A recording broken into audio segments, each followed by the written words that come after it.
Why do we want to connect with the people that God has put in our lives? What's our motivation? This is an important thing to think about. Each one of us are connected to people in different ways. There's our family and the people we live and work with. And they're our network. No one has the same network as you.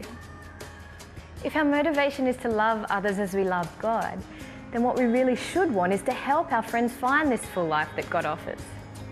This requires a conscious effort. Sometimes it's easy to become complacent, forgetting God's purposes for our lives.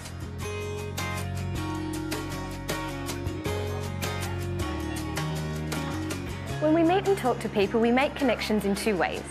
You could think of it as two dimensions. Our person-to-person relationships are on a horizontal level. As Christians, we want to build a different dimension into these relationships, a vertical one, between our friends and Jesus himself. How many people do you have the chance to connect with every day? If you think about it, there are really only two kinds of relationships. There are the people that we already know, some really well, like our family or old friends, and others not so well, but have the chance to get to know better, like the people we work with or our neighbours. Then there are those people that we don't know at all, like the person that sits next to us on the bus, or the waitress that serves us at the cafe. It's up to us to start a conversation with these people, because we have the chance to build both a horizontal and vertical relationship with them.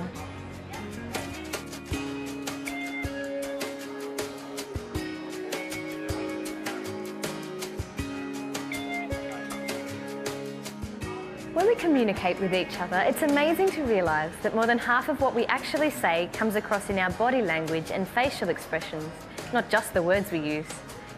In fact, the words we use only form a very small part of what we are saying. Even our tone of voice can be more important than our words.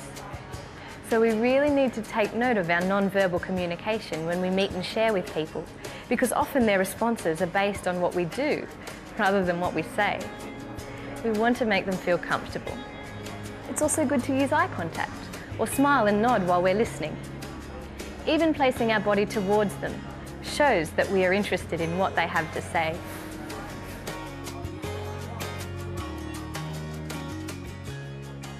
Some people are really good at connecting. They find that conversation comes easily and naturally. If you're like that, then use those strengths to build even better relationships. On the other hand, some of us may find it hard to hold conversations, or we may not be very good listeners. Maybe you're like this. Then it's important to work on this weakness so that you can make a bigger impact on the people that you connect with. A lot of us like to talk more than we like to listen.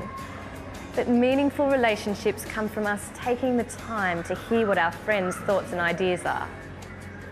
And we really shouldn't be threatened by a different point of view to our own. We need to listen to them and try to understand where they are coming from. By doing this, we invite them to open up and share further with us. And this kind of connection helps us to begin to share our faith.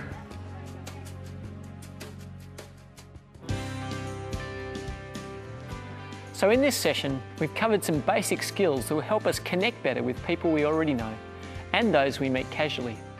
Remember, we're doing this to develop connections in two dimensions: horizontal ones between two people and vertical ones between people and Jesus. Three things that will help us do this better are developing our listening skills, building on our strengths, and working on our weaknesses. There are some simple ways that we can learn more about body language, and also how our eyes tell a lot about what we're saying. Get into pairs and talk for 3 minutes. Think about a book or a movie that really excited you, or perhaps a scary experience that you've had, and talk together about this. Just relax. It's not a test.